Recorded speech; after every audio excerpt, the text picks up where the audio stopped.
Hello, everyone, and welcome to another episode of Agave Talk, your number one source for everything agave. We appreciate you being here with us today. Today is video 3 of 4 of Tequila Centinela. Yes, 3 videos have been shot. Well, this is the third video. First video was the Blanco. Second video was the Reposado. The third right now is the Añejo. And the fourth is going to be an entire vertical flight across the brand. All right, going Blanco, Repo, and Añejo. But today I'm moving these out of the way. And this right here is going to be the showcase. All right. So Centinela Tequila, this is the Añejo. Like the Reposado, it is packaged in this box, right? You got the story of Casa Centinela on the back. They've actually been around since 1904. That is a very, very, very long time, over 100 years for sure. And this is a 40% ABV Añejo. And let's take it out of this box, all right? So if you have been here, I appreciate you subscribing and being along this journey with us every week. I release every Sunday. You'll also know then the story of the brand. So I'm not going to go into it too much, but I did like this detail in the Reposado box, and you can see it is in the Añejo box as well. But other than that, it's just this box, and I'm going to recycle that and keep this out. So man, this right here, this is a very dark Añejo, right? Looking at this right here, I've read in a couple places that this is actually over 2 years. I've read 30 months as well, right? And it's being aged in bourbon barrels. So if you're a bourbon fan, this might be for you, but over 2 years, and I mean, you can tell that is really dark. Let's compare that to the Reposado. Look at that. That's night and day right there. That's like gold. Look at that right there. That's not even camera tricks. This is like really like hay golden, right? This is deep. That is dark. That is a very dark Añejo, especially when you're comparing it side by side to that Reposado. Go watch this video. Go watch that video for sure. And of course, watch the Blanco. I end up actually doing this is the newer square bottles. They actually have an older slim bottle. It's called the Clásico. I actually put these head to head together.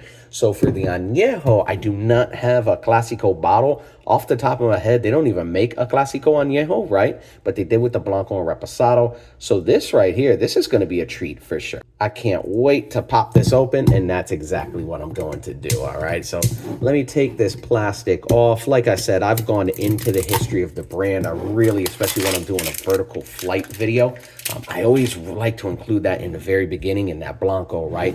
The Blanco is the start of everything. So what's in this Añejo bottle is actually this Blanco. It's just aged. And it's, like I said, been aged for 30 months, over 2 years in those bourbon barrels. And man, I'm really excited. I was told this one's pretty solid, all right? So we shall see. You got the Añejo on the neck.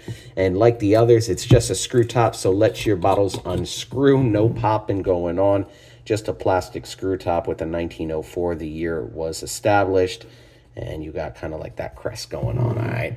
So let me get my cup and pour this out. I appreciate you being here. If you have not done so already, please hit that like and subscribe, as well as follow us on Instagram at Agave Talk, all right? Get that into the shot squared up. You see what I did there? Squared up, all right. So get that back on. This right here, yeah, that is, man, look at that color. That is deep, dark golden. Looking at the legs and tiers on that, you can see all the way in the back, right?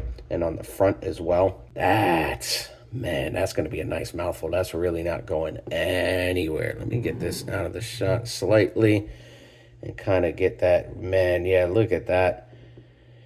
That's beautiful. Look at how thick. Look at the thick bands on there for sure. Oh, there goes a little drop. Man, that's going to make for a great mouthfeel for sure. A lot of oils in there. And like I said, bourbon barrels that this was aged in. If you are a bourbon fan, hey, this might be for you. Me, you know, I'm not a bourbon drinker really ever. It is agave spirits, but hey, you know, I'll partake for sure if it's given to me. Let's see. With that being said, let's see. Cheers, salud. Appreciate everybody being here with me in Casa Centinela. Cheers to you all as well. Let's see. Oh, yeah. If you are a bourbon drinker, you're going to be able to tell right off the bat that, yes, that is bourbon-fied. Is that even a word, right? Like, that's got some bourbon on there for sure. I can smell that. Not a lot of agave left over after, over 2 years of aging. There's some ethanol on there. I was not expecting that ethanol. There's not a lot of ethanol on the Blanco and Reposado, but there's definitely some ethanol on there. Oh, but overall, it smells like bourbon. It smells like wood. I'm going white oak. Ah, but it's such a nice woody style of aroma for sure. And it's that clean like that. It's just clean white oak. White oak also too. It smells white. I'm not sure if that makes sense. Like it just smells like fresh. It's got a fresh wood smell to it. It's not like super deep and dark. It's definitely more of a fresh kind of wood. Got a little hints of chocolate in there, a bit of clove even. But this really is, it's bourbon forward whiskey, right? I mean, it's kind of spice. Not like black pepper though. It's like wood. Wood has kind of like a spice, like a cinnamon-ish to it. But this does not have cinnamon for sure. It's definitely, I'm going really whiskey forward, really oak, that white oak for sure. And then it's even some honey, a little bit of honey, a little chocolate, a lot of sprinkles going on in here, kind of spicy. But this is good. This is a really great aroma for an añejo for sure. And I'm about to jump into this. Appreciate you being here. Cheers. Salud. Mm-mm-mm. Mm. Mm-hmm. Okay. Okay. Ooh, right off. Oh man, this is why even whenever I'm tasting something, there's a specific way that I taste, right? So I take the cup, I go to take a sip, but before I take a sip, I inhale.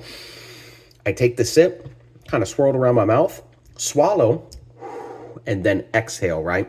And I do that because you're going to get the flavor comes from your nose and flavor comes from aromas, right? So when you're doing and tasting in that way, you're able to pick up some more aromas. And it's so interesting that, I mean, right off the bat, if you handed this to a whiskey lover and you just told them, hey, try this new whiskey, right? They'll take that first sip, be like, oh, that's good. Wait, hold on. What? No, what's this? It's definitely, it tastes like a whiskey. This tastes like a bourbon straight from the beginning. Let me take another sip. Mm. Mm-hmm. Mm.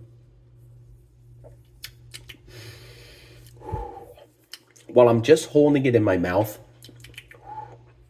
and I didn't swallow, I'm just kind of swirling it around, right?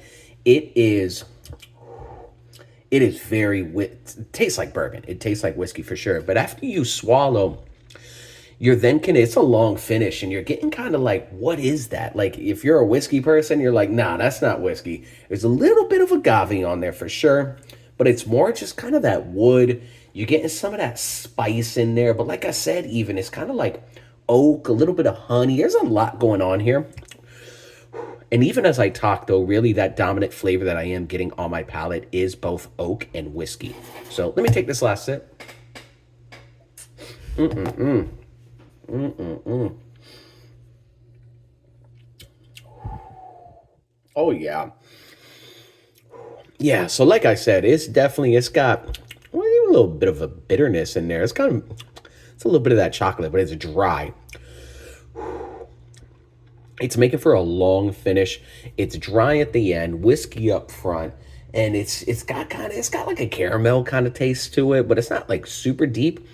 It's there though. But overall, for me, I think what's kind of throwing me off is that, I drink agave spirits and I drink tequila because I want it to taste like tequila, right? But once you start aging, and especially if you're aging in certain barrels, like a barrel like whiskey or bourbon, depending on, that master distiller's recipe, what they're looking for, it can turn out so many different ways. This to me tastes really more like a whiskey than it does an actual añejo tequila. And that's kind of what's throwing me off, right? So I'm curious to then, really bring in this lineup. And is this bottle, You know, it's funny. I'm looking at the bottle and look at the Reposado. After I poured it out, you could tell the Reposado is a clear bottle. This bottle is actually tinted slightly yellow. This is actually kind of like a golden yellow bottle. You can see that, which makes this absolutely a lot darker than what it actually looks like in the cup. That's interesting, little details, all right?